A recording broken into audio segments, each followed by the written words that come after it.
Madurantakam MLA மரகதம் Kumaravel, Perundurai MLA Jayakumar, Dharapuram MLA Satyabhama ஆகியோர் ராஜினாமா செய்துள்ளனர். அதிமுக எம்எல்ஏக்கள் 3 பேர் தற்போது ராஜினாமா செய்துள்ளனர். அண்மை தகவலாக பார்த்து வருகிறோம். மதுராந்தகம் எம்எல்ஏ மரகதம் குமரவேல், பெருந்துறை எம்எல்ஏ ஜெயக்குமார், தாராபுரம் எம்எல்ஏ சத்யபாமா ஆகியோர் ராஜினாமா செய்துள்ளனர். விரிவான தகவல்களோடு இணைகிறார் எமது செய்தியாளர் ஜெயலானி. வணக்கம் ஜெயலானி. தற்போது அதிமுக எம்எல்ஏக்கள் 3 பேர் ராஜினாமா செய்துள்ளனர். இது குறித்த விரிவான தகவல் ஜெயலானி. வணக்கம். அதிமுகவில் நிலவக்கூடிய இந்த பிளவு தற்போது பூதாகரமாக வெடித்திருக்கிறது என்பதாகவே கூற முடியும். ஏற்கனவே சற்று நேரத்திற்கு முன்பாக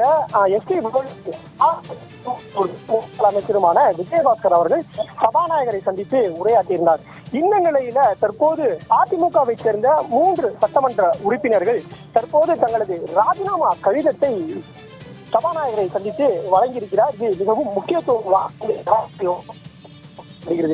ஏனென்றால் 3 சட்டமன்ற உறுப்பினர்களுமே அதிமுகவில் நின்று வெற்றி பெற்றவர்கள். குறிப்பாக இந்த 3 சட்டமன்றங்களை பற்றி பார்த்தோம் என்றால் மதுராந்தகம் சட்டமன்ற உறுப்பினராக தேர்வு செய்யப்பட்ட மரகதம் குமரவேல் மற்றும் பெருந்துறை சட்டமன்ற உறுப்பினராக இருக்கக்கூடிய ஜெயக்குமார், தாராபுரம் சட்டமன்ற உறுப்பினராக இருக்கக்கூடிய சத்யபாமா உள்ளிட்ட 3 சட்டமன்ற உறுப்பினர்களுமே இன்றைய தினம் தலைமைச் செயலகத்தில் சபாநாயகரை சந்தித்து தனது ராஜினாமா கடிதத்தை, இந்த நிலையில் சபாநாயகரும் உங்களது ராஜினாமா கடிதத்தை நான் பெற்றுக்கொள்கிறேன், இது முறையாக அதனை பரிசீலித்து அதற்கடுத்து நான் முடிவை அறிவிக்கிறேன் என்பதாக தெரிவித்து விட்டார். இன்னமும் அவரது கடிதத்தை ஏற்றுக்கொண்டார்களா இல்லையா என்பதற்கான முறையான விளக்கம் வரவில்லை.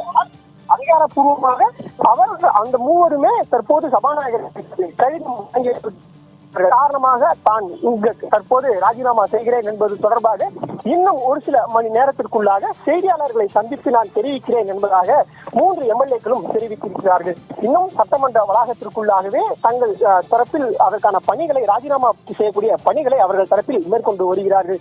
எதன் காரணமாக இன்னும் சற்று நேரத்தில் அறிவிக்க உள்ளோம் என்பதாக அவர்கள் தெரிவித்திருக்கிறார்கள். இது அதிமுக வட்ட ஒரு தொண்டர்கள் மத்தியில் அதிர்வலை ஏற்படுத்தியிருக்கிறது. ஒரு பிளந்து